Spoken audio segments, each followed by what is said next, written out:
Bhagwan Shri Yogi Ramsuratkumar ki Sarvam Yogi Ramsuratkumar Arpanamastu.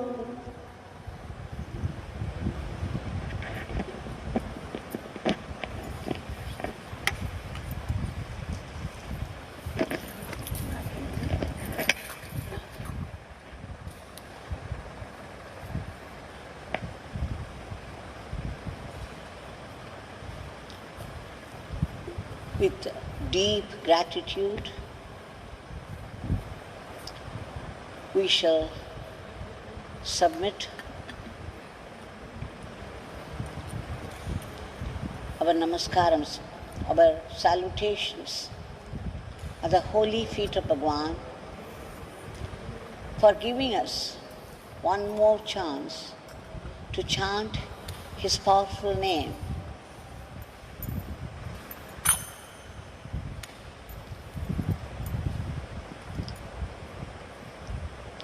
We have been going through the different leelas of Bhagwan, Yogi Ramsuratkumar.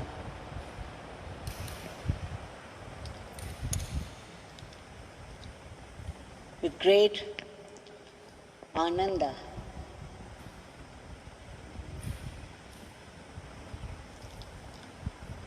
As he said, he is an ocean of grace, an ocean of power, an ocean of leelas. Now let us enjoy one or two drops from the ocean of leelas. Many types of devotees over the years had come to Bhagwan seeking his help, guidance and protection. And we see how Bhagwan, he gave that in different ways, in different circumstances, with different teaching lessons. His teaching would be different to different people also, depending upon their inclination towards God, the depth of concentration, and their commitment to continue sadhana.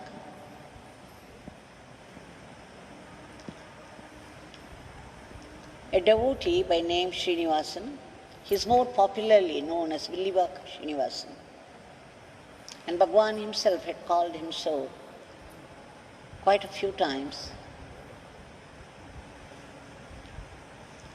He was coming from Chennai to Sannidhi Street House for darshan. His very first meeting with Bhagwan is a very interesting narration. But there is no time to mention that right now, not relevant to our today's theme. Enough to know that he was drawn to Bhagwan so much that he began to come often. So one day, he told his wife that he was coming to Tiruvannamalai, he was going to Tiruvannamalai the next day.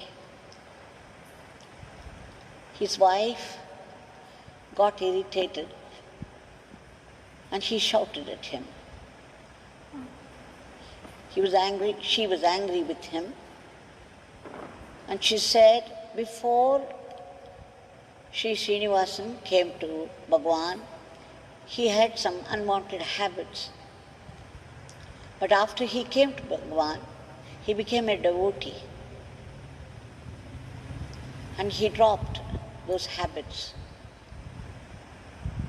So his wife was saying angrily, before you used to spend money on all those things, unwanted things. Now you have changed, thanks to Bhagwan, but then you are spending your money only on going to Tiruvannamalai.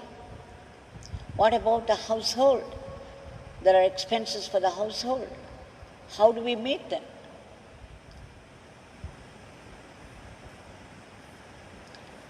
But then he said, here is my Guru, Guru's photograph. You put the question to him. He will answer you. So saying, he left the house. So saying, just before he left, this was the conversation. So soon after this, he left the house. He came to Tiruvannamalai. When he stood before the Sannidhi Street House, Bhagwan came out and said, you go to Arunachaleshwara temple and then come. He was a little hurt. He came with such eagerness and devotion for darshan. Now Bhagwan was saying something else. It was okay. He went to the temple, he finished everything there and came back fast. And this time they allowed him in. He went and sat before Bhagwan and was watching those people coming in and going out. And then suddenly a thought came to him. He had come with Bhagwan, he had come with devotion to Bhagwan, he was drawn to Bhagwan, Bhagwan's divinity, which has transformed him to some extent. But then, when he was seated there, the mind being what it is, all of a sudden, a doubt came to him. What doubt? Whether God exists at all. And then the thought was followed by another thought. If God exists, then I will follow that path. I will try my best to reach Him. But if God doesn't exist, then I can go by the way of the mind and face the end, face the death when it comes. When the thoughts were running like this, a man entered. He prostrated before Bhagwan, and then with Bhagwan's permission, he waved the incense sticks before him, and then he also lighted the camphor and waved the light before him. He did the puja to Bhagwan. And then Srinivasan thought, okay, this is Bhagwan's way of saying that there is God, that the worship is being done right in front of his eyes, that Yogi Ji himself is God. But maybe that would not have done. So Bhagwan, after that, he got up, he went inside and brought out a book. And then there was one devotee there. He said, Sridhar, you open this book and start reading on any page. So when he opened, it was there, it read like this. There is God, but you must have faith in God.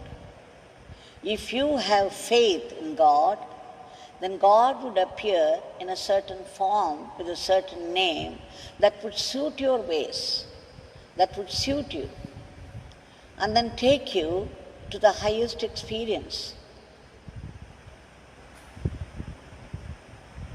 But then you must have faith in God. So Srinivasan got his answer again. He was very happy that Bhagwan blessed him nicely. And then Bhagwan gave him a sugar candy. Now there was an interesting piece of conversation just before he left his home, when his wife, with a certain irritation, asked him why he would spend so much money on going to Tiruvannamalai, that she needed money to run the household. And when he said, you ask my Guru, and then he pointed to the photograph of his guru, Bhagwan Yogi Ramsuratkumar. So his wife wrote something on a paper and put it before Bhagwan. In fact, she answered him, "Oh, your guru will answer." She said it a little sarcastically, and then she wrote something and put it before Bhagwan's photograph. Now, back in Sannidhi Street House, when the Sridhar read out from the book the answer to the question that was plaguing Srinivasan, Srinivasan was very happy, and Bhagwan gave him a sugar candy and left him. Just when he was nearing the grill gate of Sannidhi Street House, that small veranda, Bhagwan boomed, "Mr. Srinivasan, there is no need for you to come again and again. And then he left him. It shocked Srinivasan no end. In fact, that morning when Srinivasan came and stood before the house, the first thing that Bhagwan asked him, "You came only recently? All right, now you go to Arunachaleshwara temple and come."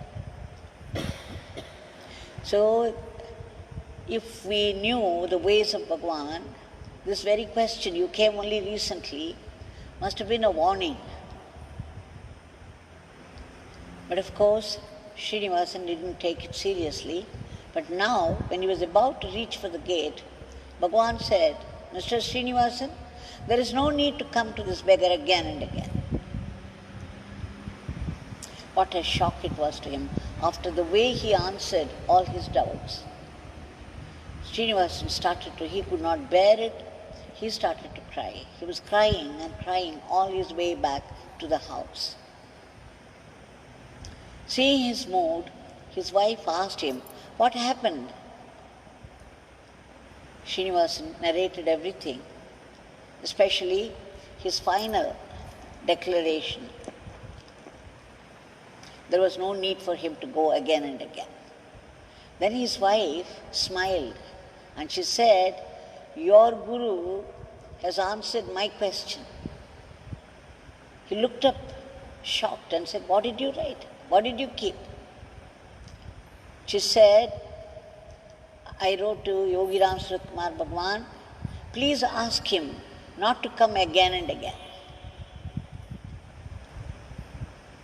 And then he knew that Bhagwan spoke the very same words when he went there. There's another time when Srinivasan ji and his wife, they had to go through many difficulties in life, trials and tribulations, all kinds of suffering.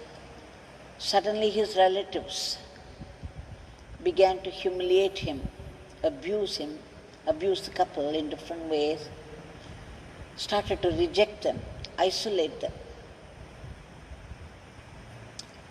It was so difficult for those two to go through this phase. And there was always a tension. With the result, after some time, Srinivasan ji began to develop the fear of death. The fear of death began to haunt him.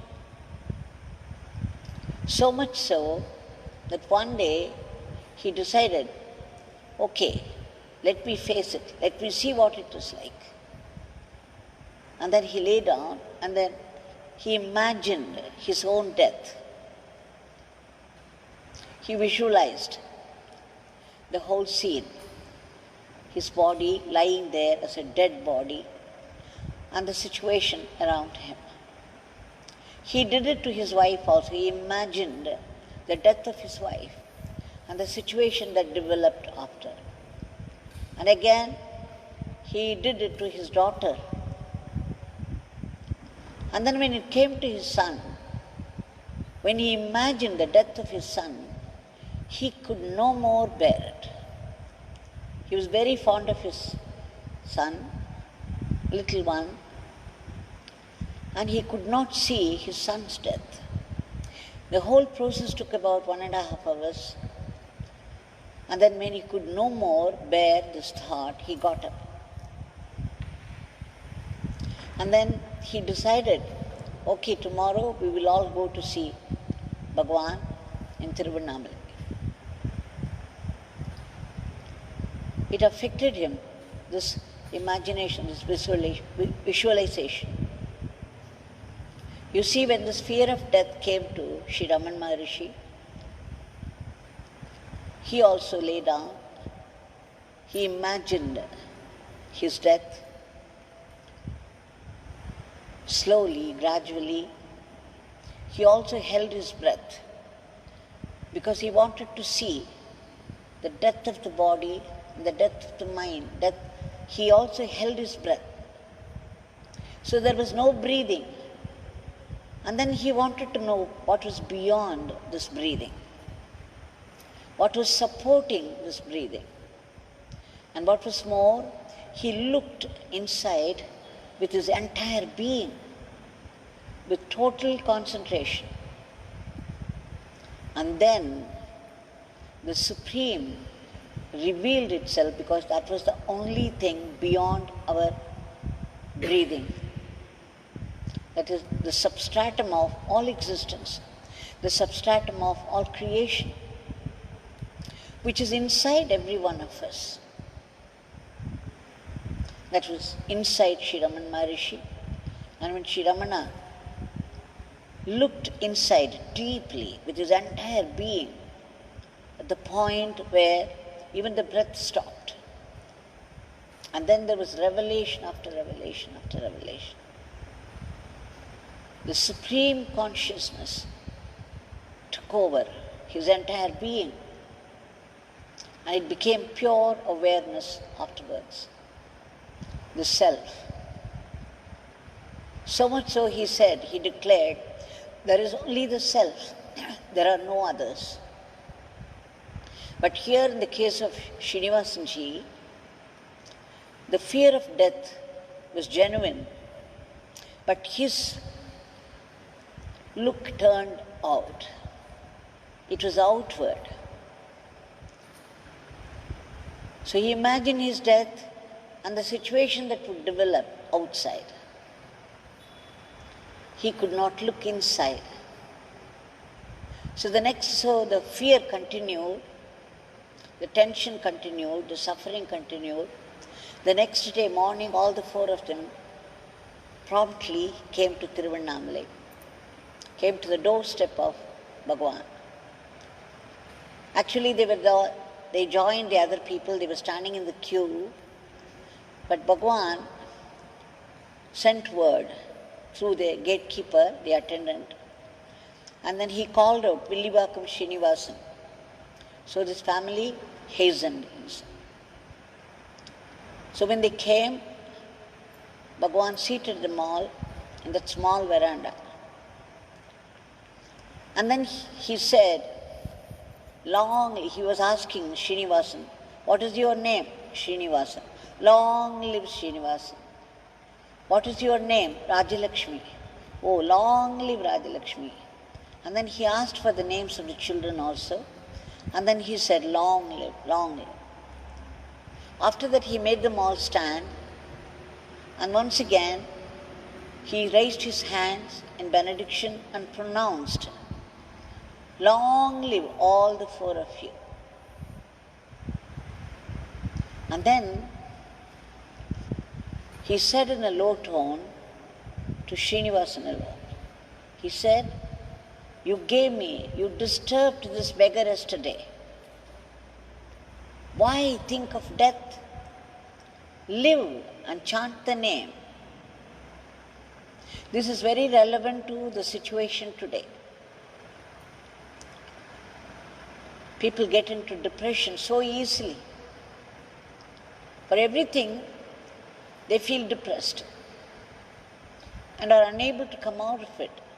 And then it becomes suicidal. But Bhagwan said to Srinivasan, why do you think of death? live and chant the name. It's for all of us.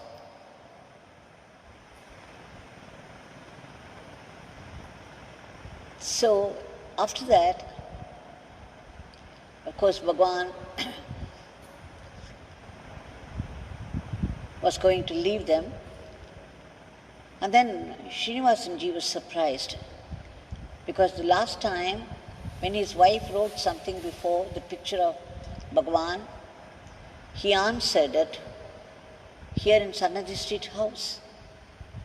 And this time he knew the entire experience of Srinivasanji and was answering now. Why think of death? You disturbed this beggar yesterday. So you see, all our feelings reach him. He is all pervasive, all knowing, all powerful. So Srinivasanji could not help asking. He was thinking, Swami seems to know everything.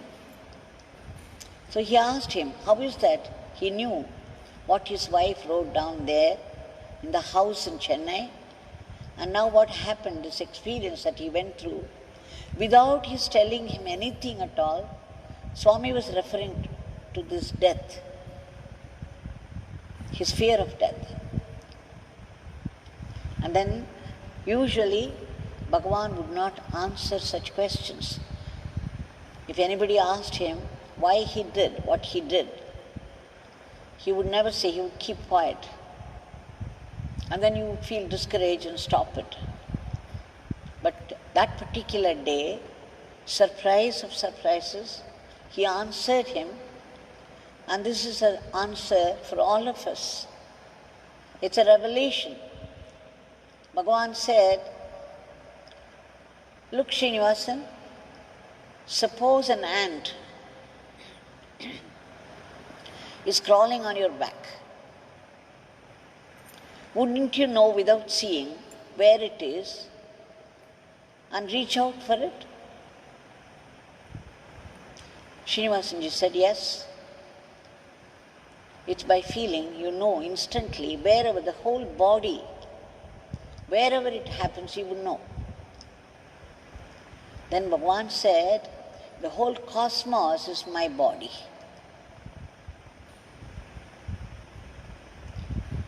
The whole cosmos is my body. That's all. Just see what he said. Just think of our body. The whole body is permeated by the feeling, I am so and so. The whole body of Srinivasan was permeated by this feeling that he was Srinivasan. Everybody's, the I and mine, is everywhere in the body. That you identify your legs as your legs. You identify your hands as your hands.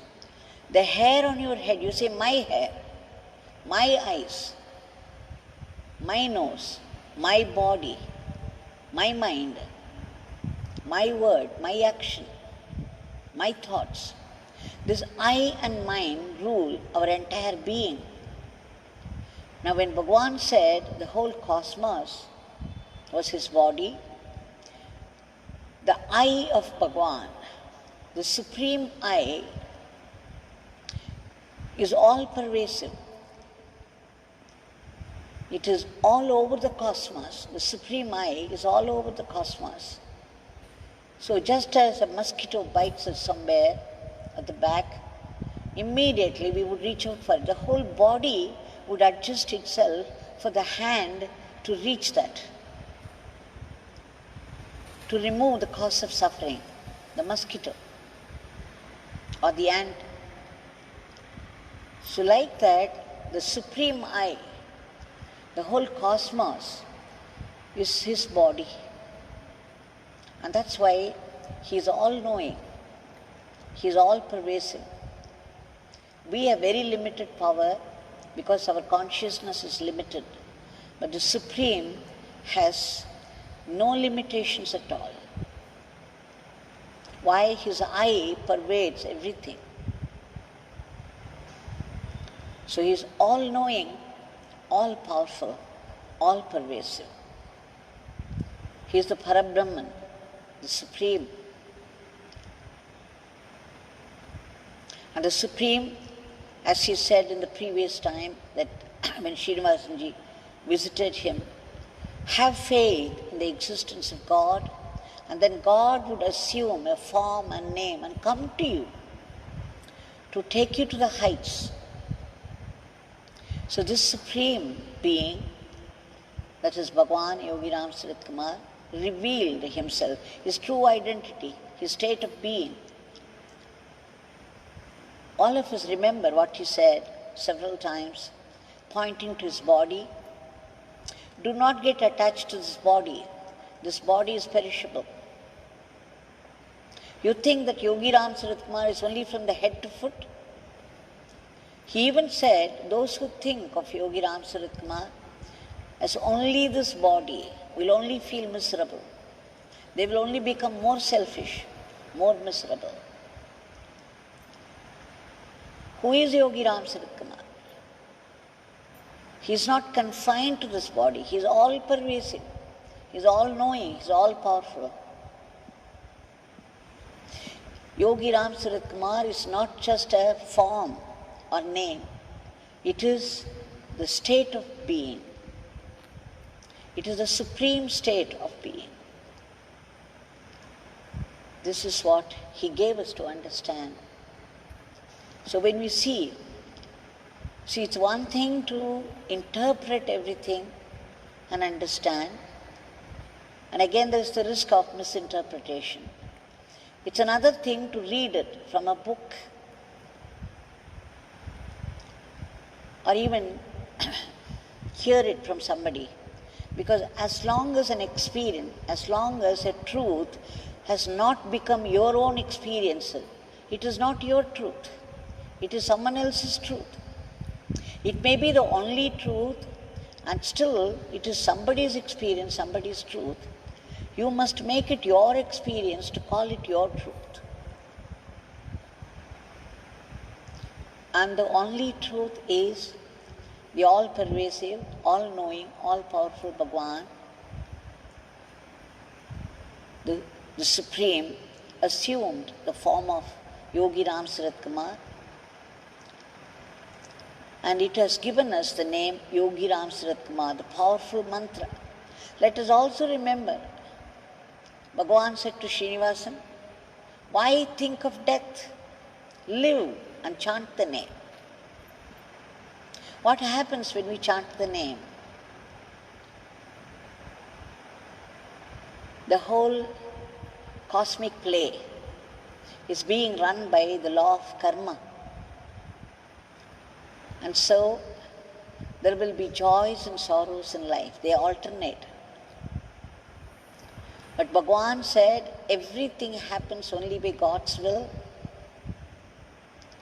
And whatever happens is necessary for us. Necessary for what? For our spiritual growth.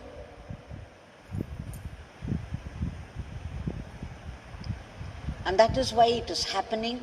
And he said in a very definite tone that this is a pure blessing. Whatever happens, happens only by God's will. And whatever happens is necessary for you, that's why it's happening. And it is a blessing for your spiritual growth. And therefore you have to learn to look upon it as a blessing in disguise. Now this Supreme God is in all of us. There is a spiritual heart. Sri Raman Maharshi refers to it as the heart. It is different from the physical heart, and it is there right in the middle of your chest. The Upanishads speak about the exact location of it. It's between the navel and the Adam's apple, right in the middle. The spiritual heart, the supreme power, the supreme God is seated there. It's like a lightning.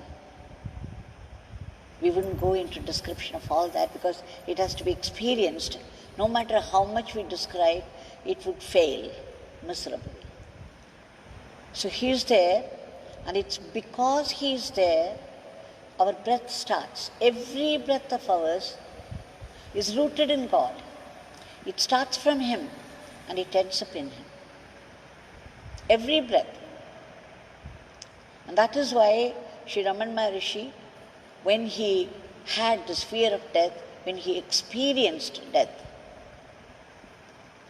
by a will of his own, and he wanted to see what death was like and what was beyond it. Was there anything beyond that? He even held his breath, and then he looked deep inside with total concentration, where he looked at the point where the breath starts. Now that is within all of us. The Supreme Being is within an ant. The Supreme has taken up the costume of a worm and it wriggles. He takes up the costume of a bird and it flies. He takes up the costume of a tree and it sways in the wind. The Supreme has become all. And the Supreme has put breath in this body. It's created the body in the first place and put breath in that. And it is sustaining this breath. And one day, when it chooses, it will stop it. Your in-breath and out-breath, the inhalation, the exhalation, they are like the strings of a puppeteer. We have all seen in our childhood the puppet show. In the puppet show, what did we see as children? There were puppets. One puppet played the part of the hero, another puppet played the part of the villain, and there were several other puppets playing sub-roles. There was a stage, and there were people up there hidden from the sight of the audience with strings for each puppet. And they would be pulling the strings appropriately, and then the puppets would go into action and speak the dialogues. That's exactly what is happening to all of us. The Supreme Puppeteer seated inside each one of us.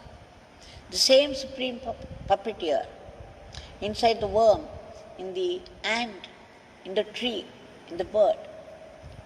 He is pulling the strings of your breath, the in-breath and out-breath, in-breath and out-breath. He keeps on pulling them up and down, up and down.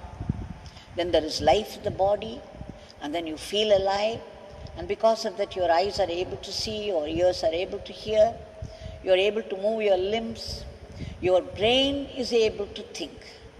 If your brain is not able to think at all, how would you run your life? And for this, there should be breath in the body, and for the breath to be in the body, there should be the Supreme inside. It is within reach if we care to look in. But we have to look in with our entire being. If you are filled with desires for the world, then every desire would split our concentration, would consume our good energy, precious energy. Sri Ramakrishna Paramahamsa said, when a devotee asked him, what is the distance between me and God? God seems to be so far away. What is the distance between me and God?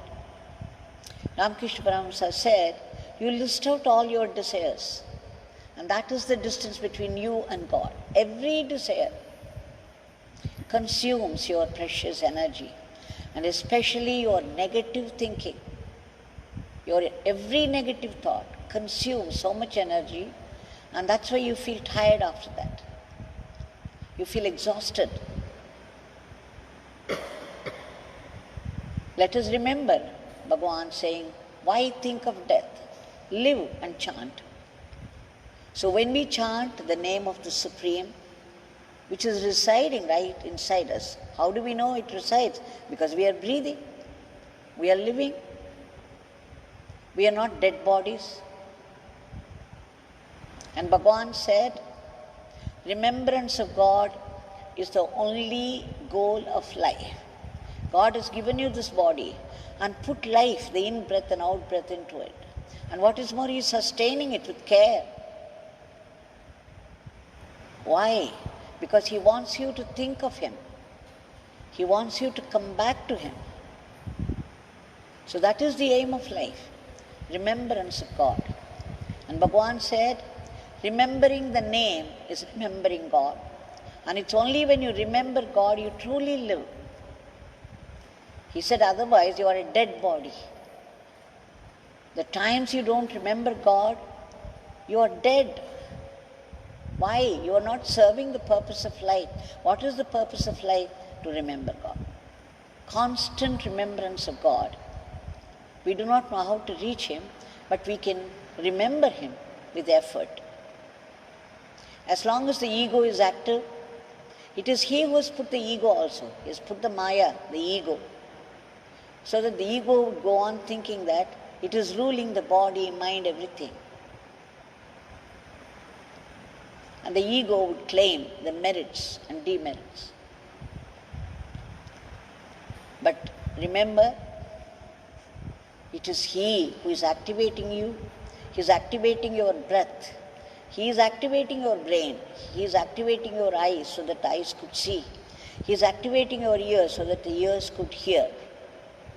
He is activating your entire being. He is the doer. He is the only doer. None of us truly exist. It is He who is playing all our roles on the world stage.